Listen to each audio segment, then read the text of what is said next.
میں کہا کرتا ہوں کہ میں تو نہ کوئی خطیب، نہ ادیب،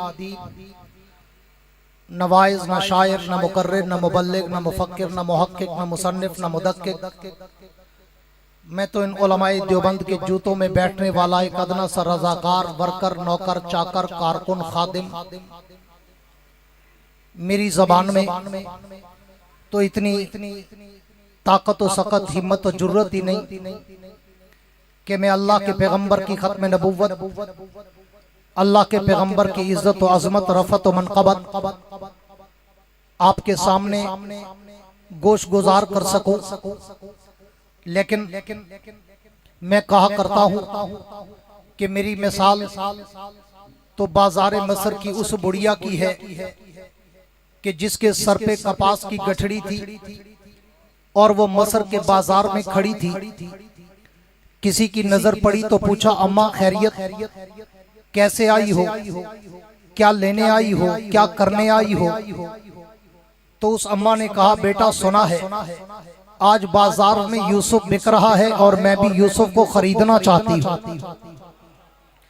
تو اس جوان نے کہا، اماں تیری عقل ماری تو نہیں گئی، تم مرفوع القلم دیوانی تو نہیں ہو گئی؟ یوسف کو خریدنا چاہتی ہو کپاس کی گٹھڑی کے بدلے، وہ اتنا کم قیمت نہیں، وہ اتنا سستا نہیں، وہ تو حسن کا پیکر ہے، منبع ہے، ماوا ہے، ملجا ہے، محور ہے، مرکز ہے، سراپا ہے۔ وہ تو حسینوں کا قائد ہے، راہبر ہے، مقتدا ہے، پیشوا ہے، امام ہے، سید ہے، سردار ہے، سرتاج ہے۔ وہ اتنا کم قیمت نہیں کہ تجھے کپاس کی گٹھڑی کے بدلے ملے۔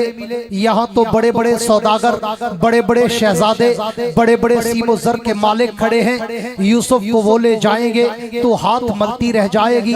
جا اپنا وقت خراب نہ کر، جا کے گھر کا کام کاج کر، یوسف کو لینا تیرے بس کا روگ نہیں۔ تو اس اماں نے رو کر کہا، اپنے آنکھوں میں آنسوں کی لڑی پرو کر کہا، بیٹا پتا تو مجھے بھی ہے کہ یوسف کو خریدنا میرے بس کا روگ نہیں، لیکن شام تک قطار میں اس لیے کھڑی رہوں گی کہ یوسف ملے نہ ملے، قیامت کے دن اس کے چاہنے والوں میں میرا نام تو آ جائے گا۔ بات میری بھی وہی ہے کہ میں اللہ کے پیغمبر کی سیرت و صورت و عزت و عظمت و رفعت و منقبت، اللہ کے پیغمبر کا تقدس، ناموس، رسالت، شریعت، صداقت، عدالت، دیانت، جرت، شجاعت، سخاوت، منقبت، عفت، عظمت، رحمت، جلال، جمال، کمال، اطوار، عادات، اقوال، افعال، اعمال، انوارات و تجلیات کے خد و خال میں بیان تو نہیں کر سکتا، لیکن میرے ان ٹوٹے پھوٹے جملوں سے میرا نام بھی پیغمبر کے مدح سراؤں کی لسٹ میں تو آ جائے گا۔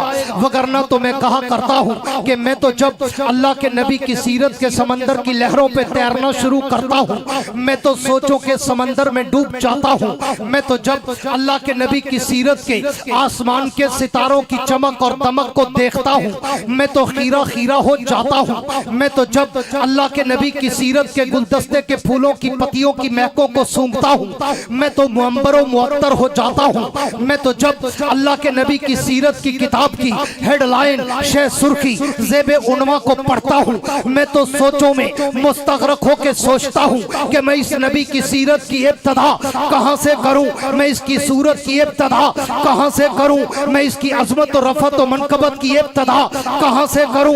کیوں؟ میں نے تو تاریخ و سیر کے جھروکوں میں جھانکا ہے، میں نے تو تاریخ کے اوراق کی ورق گردانی کر کے دیکھا ہے، میں نے تو ائمہ سیر کو پڑھ کے دیکھا ہے، میں نے تو پیغمبر کی روایات پڑھی ہے، میں نے تو اپنے پیغمبر کا فرمان پڑھا ہے کہ کنت نبیا و آدم بین الماء والطین۔ حضور فرماتے ہیں میں اس وقت بھی نبی تھا جب آدم ابھی پانی اور مٹی میں تھے۔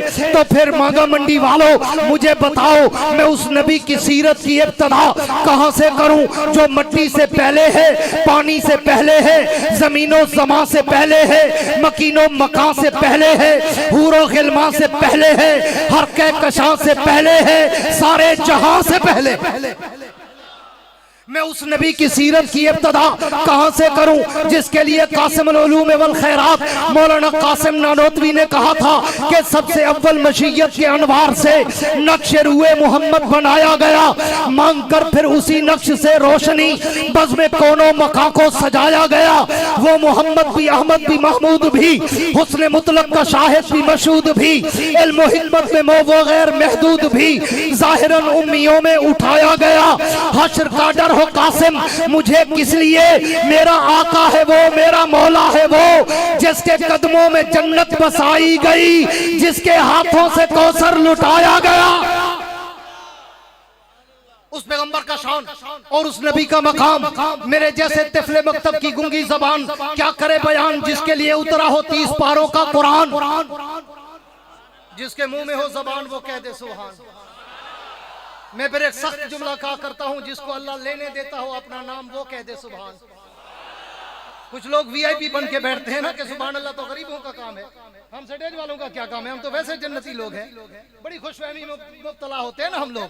پوری توجہ رہے، توجہ ہے جن کی ہے کہہ دو سبحان اللہ، نہیں مجاوروں والی نہیں، مجاہدوں والی سبحان اللہ، چوری والی نہیں، خون دینے والی سبحان اللہ، ریوڑیاں جلیبیاں کھانے والی نہیں، مار کھانے والی سبحان اللہ۔ میں کہا کرتا ہوں کہ میں نے 85 سے 1985 سے خطابت کے سمندر میں قدم رکھا تھا، آج 2024 ہے، تقریباً 40 برس گزرنے والے ہیں مجھے اس سمندر میں تیرتے ہوئے، مگر میں کہا کرتا ہوں کہ ان 40 برسوں میں اللہ نے مجھے پوری دنیا، عرب، عجم، یورپ، افریقہ، کینیڈا، دنیا بھر گھوم کے آیا ہوں۔ آپ میری کوئی تقریر اٹھائیں، میری تقریر میں نہ کوئی لطیفے، نہ کوئی چٹکلے، نہ کوئی ہنسانے، رلانے، گھمانے اور وقت ضائع کرانے کی باتیں۔ میں ایک الگ دھن کا خطیب ہوں، اپنے موضوع سخن کے سمندر کی لہروں پہ تیرتا ہوں، پھر اس سمندر میں غوطے لگاتا ہوں، بڑی گہرائی تک جاتا ہوں، ہیرے اور موتی اٹھاتا ہوں، تمہارے دامن میں سجاتا ہوں، دیوبند کا عقیدہ بتاتا ہوں۔ لیکن کرتا اس وقت ہوں جب سامنے بیٹھے ہوئے چہروں پہ بھی کوئی جذبہ چھلک رہا ہو۔ میرے دوستو توجہ کرنا، میں جب اس نبی کی سیرت اور عظمت اور ختم نبوت کی بات شروع کرنے چاہتا ہوں تو مجھے عالم دنیا کو چھوڑ کر میں پوری توجہ چاہوں گا۔ میرے جملوں کو جملے نہ سمجھنا، ان کو فقط لفاظی نہ سمجھنا، یہ قافیہ ردیف یا تخیل کی شاعری یا خطابت کی شاعری نہ سمجھنا۔ اگر اہل ذوق، اہل شوق، اہل نظر، اہل علم، اہل عمق میرے جملوں پہ توجہ کریں گے تو میرے ایک ایک جملے میں یا قرآن کی آیت کا ترجمہ ملے گا یا پیغمبر کی حدیث کا مفہوم ملے گا۔ مجھے اس نبی کا ذکر کرنے کے لیے عالم دنیا کو چھوڑ کر عالم ارواح میں جانا پڑتا ہے، اور میں عالم ارواح میں جا کر جب نظر غائر سے غور کرتا ہوں تو وَإِذَا خَذَ اللَّهُ مِيثَاقَ النَّبِيِّينَ میں مجھے اس نبی کی عظمت کے ڈنکے نظر آتے ہیں۔ میں اس سے بھی ایک قدم اور آگے چلوں، میں عالم ارواح سے نکل کر عالم دنیا میں آؤں تو عالم دنیا کے ہر در و دیوار پر، ہر صحرا بازار پر، ہر منبر و محراب پر، ہر کتاب کے ورق پر، ہر قلم کی نوک پر، ہر زبان کی چوٹ پر، ہر پرندے کی اڑان پر، ہر پتھر کی چٹان پر، ہر مچھلی کی زبان پر مجھے اس نبی کے درود و سلام کے ترانے نظر آتے ہیں۔ میں اس سے بھی ایک قدم اور آگے چلوں، میں دنیا میں آ کر اگر تورات کھولوں اسی پیغمبر کا نام نظر آتا ہے، میں انجیل کے اوراق کھولوں اسی پیغمبر کا مقام نظر آتا ہے، میں زبور کے صفحات کھولوں اسی نبی کا احترام نظر آتا ہے، میں قرآن کی آیات کھولوں اسی پیغمبر کا اخلاق نظر آتا ہے۔ میں اس سے بھی ایک قدم اور آگے چلوں، میں بیت اللہ میں جاؤں تو اس نبی کی عظمت کے ڈنکے نظر آتے ہیں، میں بیت المقدس میں جاؤں تو اس نبی کی عظمت کے چرچے نظر آتے ہیں، میں مسجد نبوی میں جاؤں تو اس نبی کے روزے پر مجھے رحمت کی بارشیں برستی نظر آتی ہے۔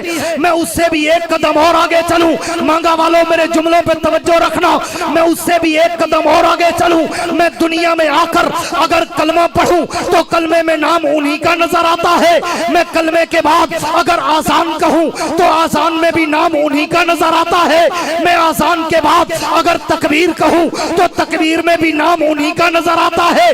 میں تکبیر کے بعد اگر نماز پڑھوں تو نماز میں بھی سلام انہی کا نظر آتا ہے. میں نماز کے بعد اگر دعا مانگوں تو دعاؤں میں وسیلہ انہی کا نظر آتا ہے. میں دعاؤں کے بعد کوئی عبادت کروں ذکر ان کا ہے. میں اطاعت کروں ذکر ان کا ہے. میں ریاضت کروں ذکر ان کا ہے. میں قرآن کی تلاوت کروں ذکر ان کا ہے. میں اس سے بھی ایک قدم اور آگے چلوں, بات کو وائنڈ اپ کروں. میں پوری دنیا کو چھوڑ کر اگر مر جاؤں تو میرے مرنے کے بعد میرے نماز جنازہ میں بھی اسی پیغمبر کا درود پاک نظر آتا ہے. میں اس سے بھی ہے توجہ. آخری خطیب ہو نا تو مجمع بھی ٹھنڈا, کھانا بھی ٹھنڈا, اور سٹیج سیٹ کی تو بالکل ہی ٹھنڈا.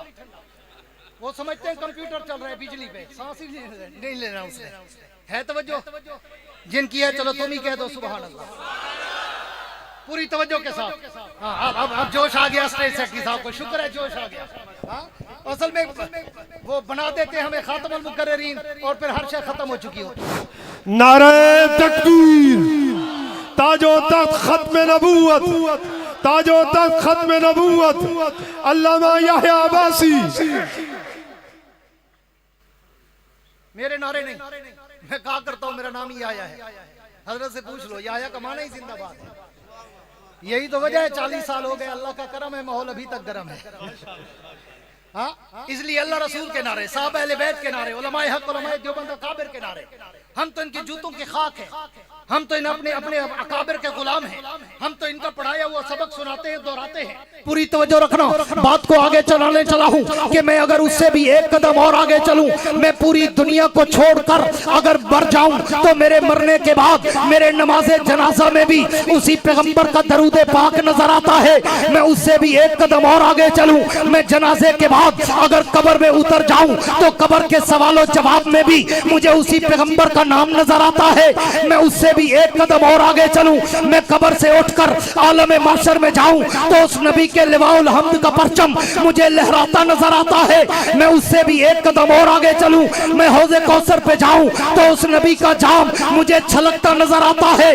میں اس سے بھی ایک قدم اور آگے چلوں, میں پل صراط پہ چڑھوں تو اس نبی کی شفاعت مجھے برستی نظر آتی ہے.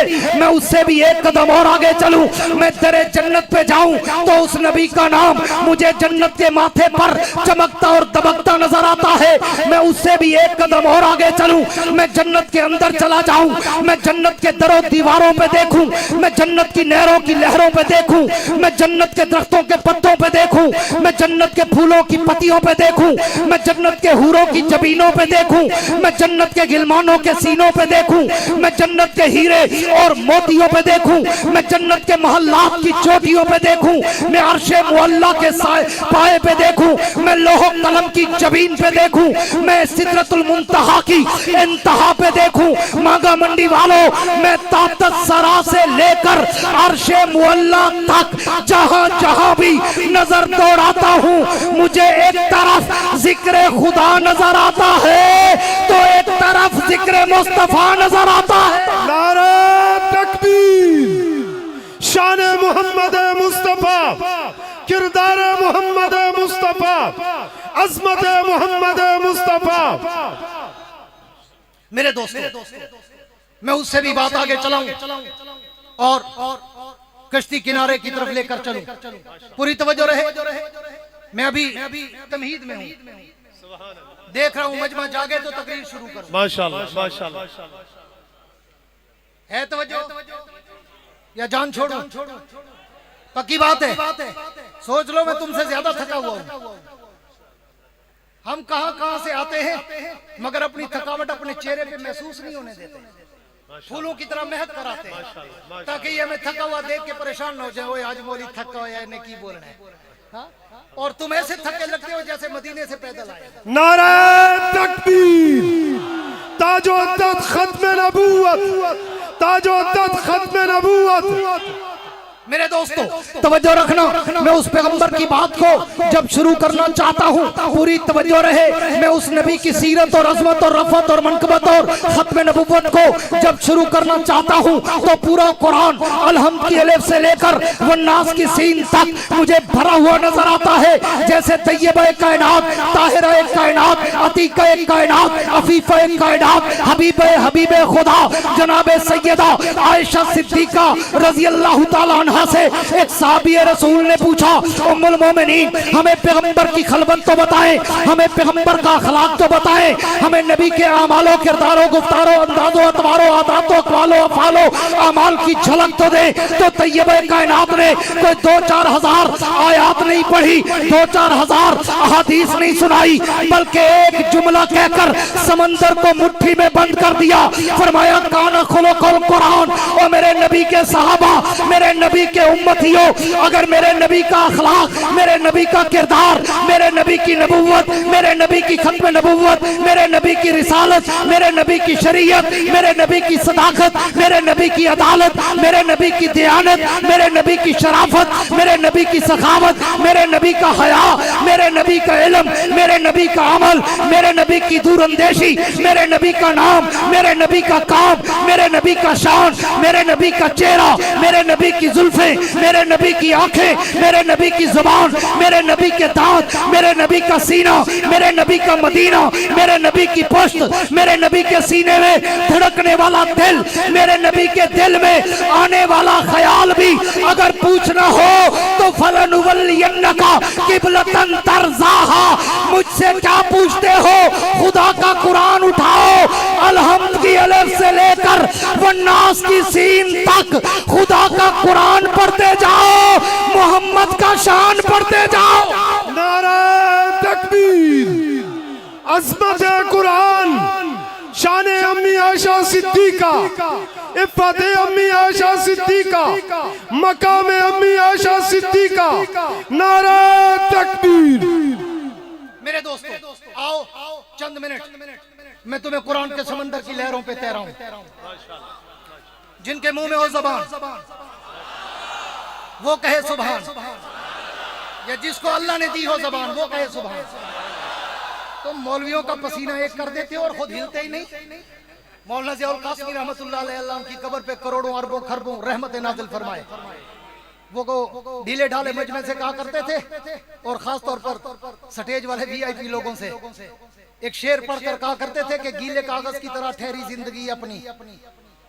چند لوگوں کو سمجھ آئے گا، گیلے کاغذ کی طرح ٹھہری زندگی اپنی، کوئی لکھتا بھی نہیں کوئی جلاتا بھی نہیں۔ ایسا گیلا کاغذ نہ بنو کہ نہ لکھنے کے لائق نہ جلانے کے لائق۔ جب اللہ رسول کی بات ہو تو تمہارے چہروں پہ بھی حشاشت ہو اور تمہارے ایمان میں بھی حرارت ہو۔